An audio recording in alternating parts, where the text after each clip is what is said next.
અરવલ્લીના માલપુર ગામમાં મેતાવાડથી લીમડા ચોક સુધી છેલ્લા એક માસથી રસ્તા ઉપર નિકોનું ગંદુ પાણી વહી રહ્યું છે। વારંવાર સભ્યશ્રી તથા પ્રજાજનો દ્વારા માલપુર ગ્રામ પંચાયતમાં રજૂઆત કરવા છતાં સમસ્યાનો કોઈ જ નિકાલ આવેલ નથી।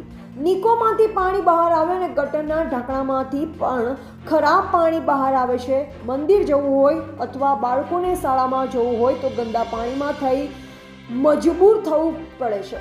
તંત્ર દ્વારા કોઈ જ કામગીરી કરવામાં આવેલ નથી। સતત પાણી વહેતું હોવાના કારણે રસ્તા ઉપર લીલ થઈ ગયેલ છે। ચાલવામાં ખૂબ જ ગભરાટ કરી રહ્યા છે તેમજ ઝેરી જનાવરો પણ જાહેર રસ્તા ઉપર ફરતા થઈ ગયા છે અને હાલ બીમારીની ઋતુ પણ ચાલી રહી છે। રોગચાળો ફાટી નીકળશે તો કોણ જવાબદાર? છતાં સત્તાધીશો તેમજ અધિકારીઓના પેટનું પાણી પણ હલતું નથી। પ્રજાજનોના આરોગ્ય સાથે ચેડા થઈ રહ્યા છે। નિકોનું ગંદુ પાણી બંધ થાય તો તંત્રને રાહત થાય। રિપોર્ટર વાલમ બારિયા, અરવલ્લી, માલપુર।